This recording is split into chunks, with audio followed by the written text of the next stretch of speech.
Assalamualaikum warahmatullahi wabarakatuh. Perkenalkan, nama saya Albertilisa Timawani dengan NIM F032005. Di sini saya akan mempresentasikan mengenai performing effective internal audit untuk memenuhi UTS dari mata kuliah pengauditan internal. Next.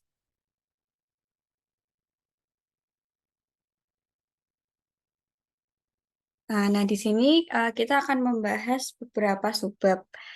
Yang pertama itu mengenai organizing and planning internal audit. Bisa di next. Nah, di sini internal audit memerlukan bidang keterampilan dan pengetahuan yang saling terkait yang tidak dapat digambarkan sebagai satu rangkaian langkah tindakan yang berurutan, tetapi mencakup banyak kegiatan yang saling terkait. Nah, maka dari itu terdapat landasan-landasan internal yang meliputi sebagai berikut. Yang pertama, rencana organisasi yang efektif dan piagam untuk meluncurkan aktivitas audit internal. Yang kedua, rencana audit jangka panjang atau tahunan. Setiap audit internal individu harus didasarkan pada rencana kegiatan jangka panjang. Yang ketiga, pendekatan standar dan efektivitas untuk melakukan semua audit internal. Jadi next. Oke, sebab yang kedua mengenai internal audit preparatory activities. Nah, di sini ada beberapa kegiatan dalam mempersiapkan audit internal. Yaitu yang pertama menentukan tujuan dari audit. Nah, di sini audit internal harus menetapkan rencana untuk kegiatan audit internal yang biasanya mencakup periode tahun fiskal. Nah, rencana jangka panjang ini didasarkan pada permintaan manajemen dan komite audit. Kemudian kemampuan staf audit dan sifat pekerjaan audit sebelumnya. Kemudian ada sumber daya yang tersedia dan resiko umum yang dihadapi oleh perusahaan. Nah, di sini namun banyak perubahan dalam operasi bisnis dan ekonomi secara umum yang berkaitan dengan yang pertama, masalah yang teridentifikasi melalui audit internal dan ekonomi secara umum, kemudian masalah yang diidentifikasi melalui audit internal lainnya, kemudian undang-undang dan peraturan baru, dan yang terakhir perubahan staf audit atau berbagai masalah lainnya yang dapat mengubah rencana audit jangka panjang tersebut dari waktu ke waktu. Nah, di sini ada contoh dari bagaimana menentukan tujuan dari audit itu sendiri. Nah, yang kedua, kegiatan yang selanjutnya itu penjualan audit dan estimasi waktu. Nah, estimasi waktu dan kerangka waktu ini ditetapkan untuk menentukan setiap audit. Namun, perubahan sering dilakukan pada rencana tahunan karena peningkatan kebutuhan sumber daya dari audit yang lain yang sedang berlangsung. Kemudian ada lingkungan audit yang direvisi, perubahan personel, dan prioritas manajemen lainnya. Nah, selain rencana tahunan dan revisinya, jadwal audit individu harus disiapkan berdasarkan rencana, bergantung pada sifat audit yang dilakukan dan ukuran staf audit. Jadwal individu dapat mencakup 1 bulan, 1 kuartal, atau bahkan periode yang lebih lama. Untuk grup audit internal yang lebih besar, jadwal audit terperinci disiapkan baik untuk seluruh departemen audit maupun auditor individu dan ditinjau setidaknya setiap bulan untuk mencerminkan perubahan atau penyesuaian. Nah, di sini ada contohnya, yaitu spesialis audit internal di bidang utama mungkin tidak tersedia selama beberapa minggu atau bulan. Ini maka mungkin memerlukan perubahan keseluruhan dalam rencana departemen audit. Oke, next.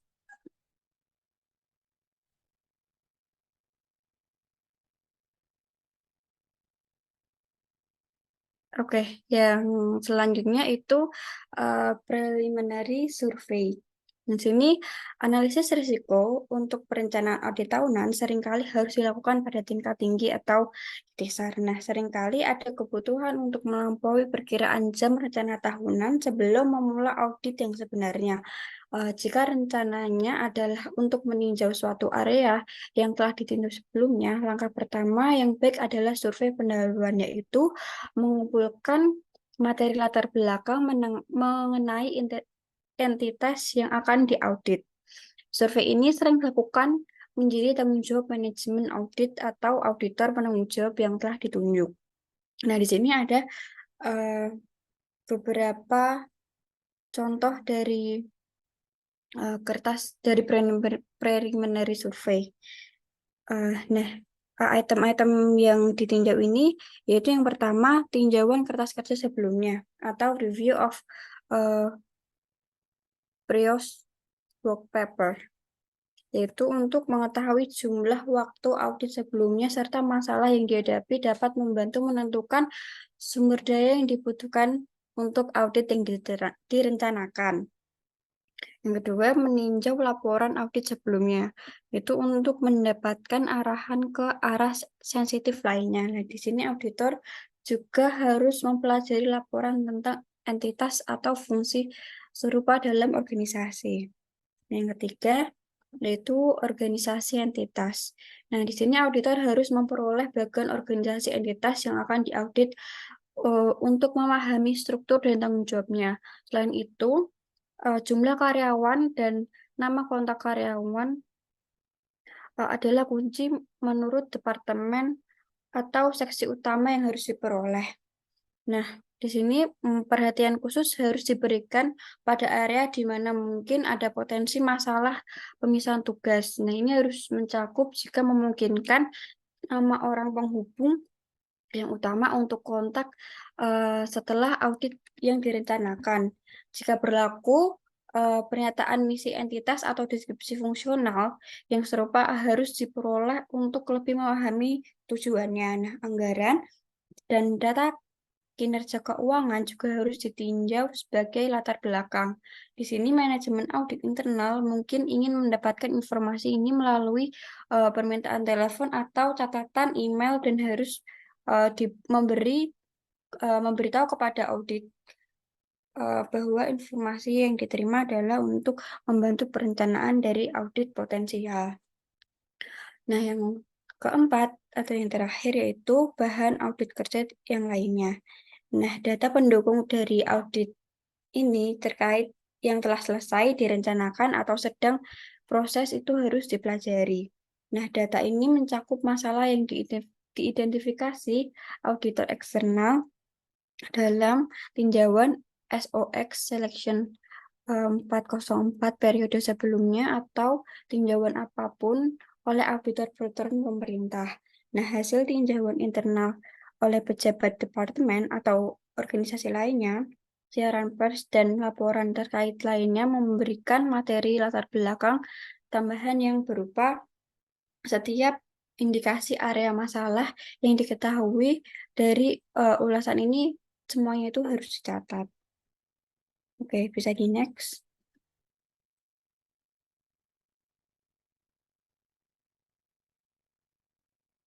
Untuk subbab selanjutnya yaitu starting the internal audit. Di sini surat perikatan adalah pemberitahuan tentang audit internal mendatang yang akan direncanakan. Ini adalah dokumen perencanaan internal yang memberitahukan audite tentang kapan audit internal dijadwalkan, siapa yang akan melakukan review, dan mengapa audit direncanakan. Nah, permintaan ini dijadwalkan secara teratur oleh manajemen atau komite auditor. Next.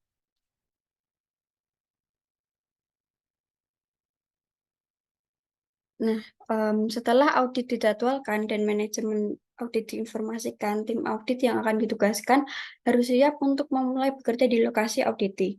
Nah, fase audit ini disebut pekerjaan lapangan.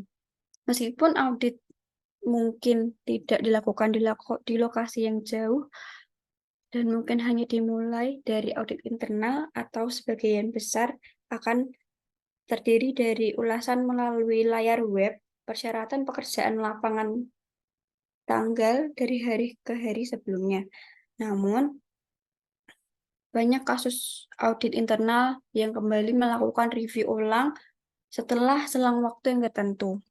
Nah, di sini yang pertama internal audit field survey. Nah, survei lapangan memungkinkan auditor untuk yang pertama membiasakan diri dengan proses lokal yang utama yang ada di lapangan. Yang kedua, mengevaluasi struktur pengendalian dan tingkat risiko pengendalian dalam berbagai proses dari sistem termasuk di dalam audit.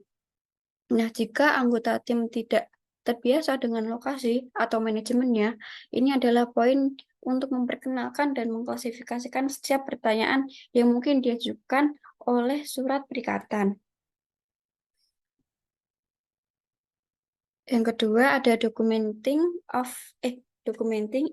the internal audit field survey. Nah, di sini survei lapangan auditor internal ini dapat mengidentifikasi teknik audit yang baru atau yang direvisi sehubungan dengan perubahan prosedur atau kondisi operasi.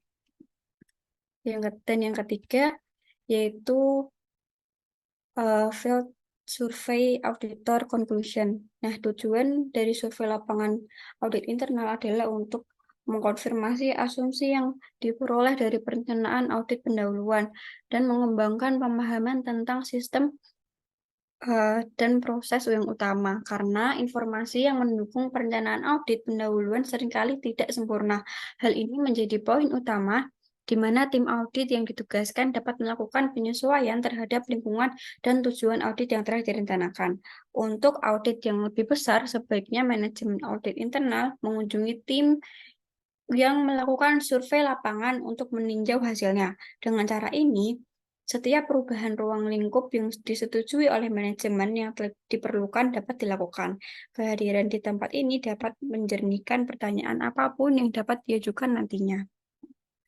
Jadi next. Oke, yang selanjutnya developing and preparing audit program. Nah, berdasarkan tujuan audit yang telah direncanakan dan data yang dikumpulkan dalam survei pendahuluan dan lapangan, auditor yang bertugas mungkin ingin menyampaikan program audit yang disesuaikan untuk memandu tinjauan. Ini mungkin sedikit lebih dari program standar dengan sedikit perubahan lokal atau mungkin satu set prosedur audit yang unik berdasarkan perencanaan awal dan hasil dari survei lapangan.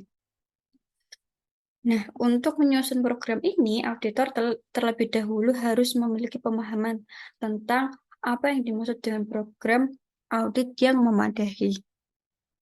Nah, program audit adalah prosedur yang menjelaskan langkah-langkah dan pengujian yang harus dilakukan oleh auditor internal ketika benar-benar melakukan pekerjaan lapangan. Nah, tujuannya adalah yang pertama, program harus diidentifikasi aspek-aspek area yang akan diperiksa lebih lanjut dan area sensitif yang memerlukan pendekatan audit. Dan yang kedua, yaitu sebagai alat untuk memandu baik auditor internal yang kurang maupun yang lebih berpengalaman.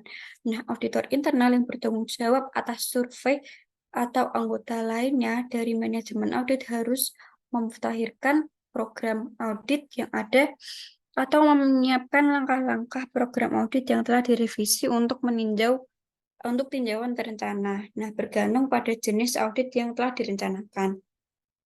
Nah, di sini ada beberapa program yang biasanya mengikuti salah satu dari 3 format umum. Yang pertama yaitu serangkaian prosedur audit umum, dan yang kedua prosedur audit untuk instruksi terperinci untuk auditor, dan yang ketiga daftar periksa untuk tinjauan kepatuhan. Oke, yang selanjutnya yang B itu types of audit evidence, yaitu auditor internal harus mengumpulkan bukti untuk memandu evaluasi auditor. Terdapat beberapa jenis bukti yang bermanfaat dalam mengembangkan kesimpulan audit. Nah, auditor internal harus menghadapi berbagai tingkat bukti audit dan harus berusaha merencanakan prosedur audit dan mengandalkan bukti audit yang terbaik yang ada. Jadi next. Yang selanjutnya, performing the internal audit. Yang pertama, internal audit framework initial procedures. Nah, di sini audit internal dapat menyebabkan gangguan dan masalah dalam operasi sehari-hari dari organisasi audite. Nah, di sini jika jenis masalah potensial terjadi, auditor yang bertanggung jawab harus bertemu langsung dengan manajemen audit untuk membahas masalah dan menemukan solusinya. Jika komponen kunci dari audit yang direncanakan hilang, maka manajemen audit terus mengembangkan strategi yang direvisi untuk mengatasi masalah tersebut. Antaranya yang pertama, untuk merevisi prosedur audit dengan melakukan tes tambahan di area lain. Dan yang kedua, audit lengkap tanpa kehilangan file data. Dan yang ketiga, menyelesaikan bagian audit lainnya dan atur ulang kunjungan berikut untuk melakukan tes. Kita bisa di next. Nah, selanjutnya yaitu yang B mengenai audit fieldwork technical assistance. Itu survei lapangan atau proses pengembangan program audit mungkin telah mengidentifikasi kebutuhan bantuan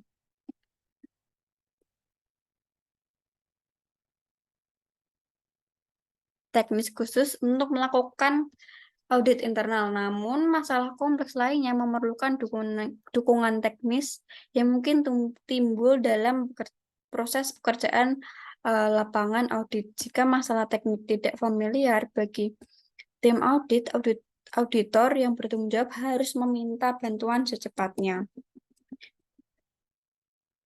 Yang ketiga yaitu audit manajemen fieldwork monitoring. Jika audit internal mencakup periode waktu yang panjang atau tingkat sumber daya yang diperlukan, manajemen audit internal harus sering meninjau kemajuan audit dan memberikan arahan teknis melalui kunjungan dan komunikasi.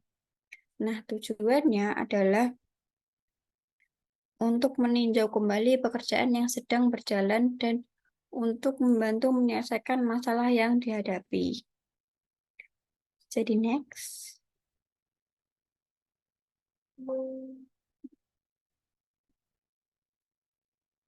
Oke, yang selanjutnya yaitu potential audit findings. Nah, audit manajemen fieldwork monitoring, jika audit internal mencakup periode waktu yang panjang atau tingkat sumber daya yang diperlukan, manajemen audit harus sering meninjau kemajuan audit dan memberikan arahan teknis melalui kunjungan dan komunikasi.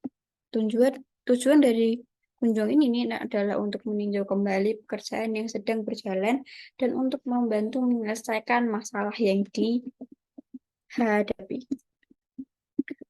Nah, di sini ada beberapa cara, yaitu yang pertama yaitu identification of the finding, yang kedua condition, yang ketiga reference of the document audit work, yang keempat auditor preliminary recommendation, yang selanjutnya result of discussion the finding with management, dan yang terakhir recommended disposition of the matter. Jadi next.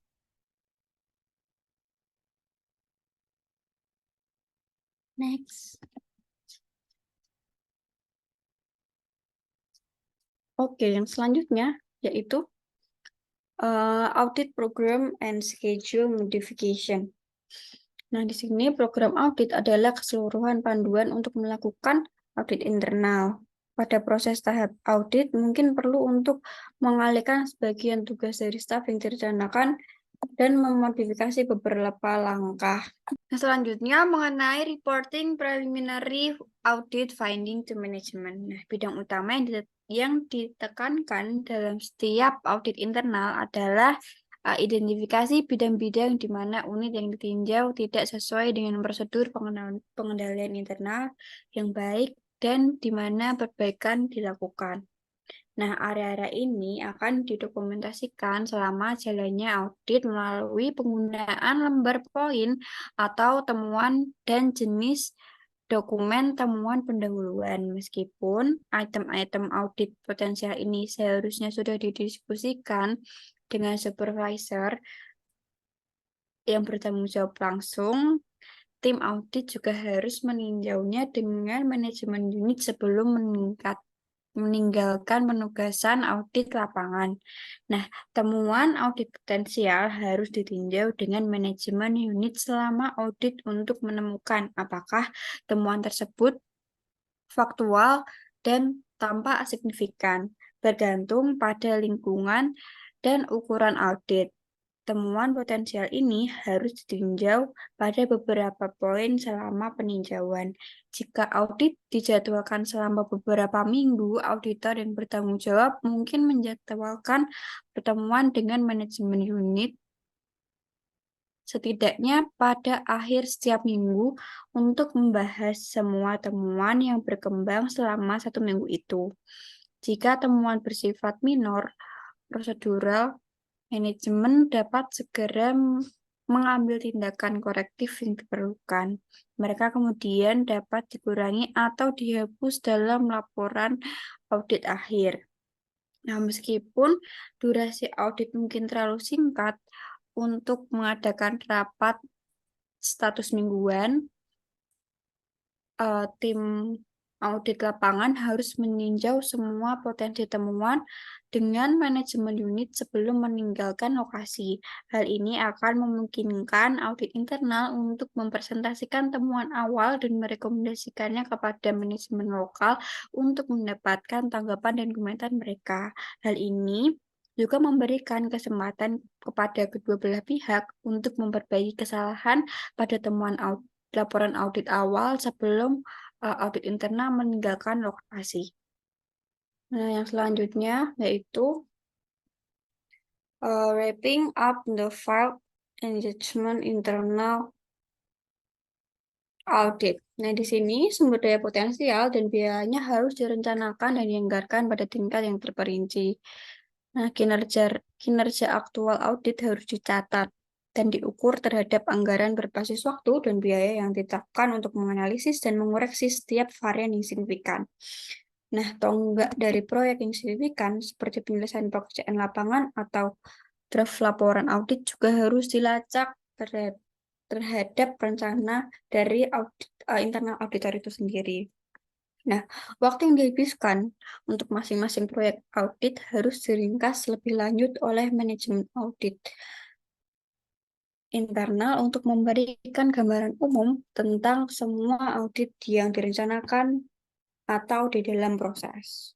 Nah, audit internal individu harus dianggarkan dengan waktu dan biaya lain yang diukur terhadap rencana rinci masing-masing proyek unit. Dan setiap peningkatan anggaran waktu audit harus dipantau dengan hati-hati untuk mengidentifikasi alasan dan varian serta rencana tindakan yang korektif. Jadi next.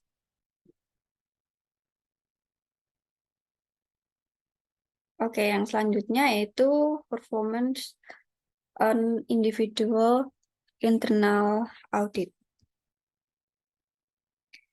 Nah, di sini audit internal adalah proses yang besar dan kompleks dengan banyak aktivitas. Sementara laporan audit internal merupakan produk kinerja audit yang paling penting. Kemampuan untuk merencanakan dan melaksanakan audit internal individu merupakan persyaratan dari pengetahuan yang utama. Nah, apakah anggota staf audit internal, auditor yang bertugas lebih senior, atau anggota tim manajemen audit internal profesional harus memiliki pemahaman yang memadai untuk menilai risiko dan merencanakan audit internal untuk mengunjungi lokasi audit dan memulai perikatan, menyiapkan kertas kerja yang mendokumentasikan aktivitas audit tersebut dan meringkas hasil dalam persiapan laporan audit internal penutup. Nah, di sini auditor internal harus memiliki pemahaman yang baik tentang standar internasional untuk praktis profesional audit internal serta berbagai alat perencanaan dan kinerja audit internal. Oke, next. Oke, sekian presentasi dari saya. Terima kasih atas perhatiannya.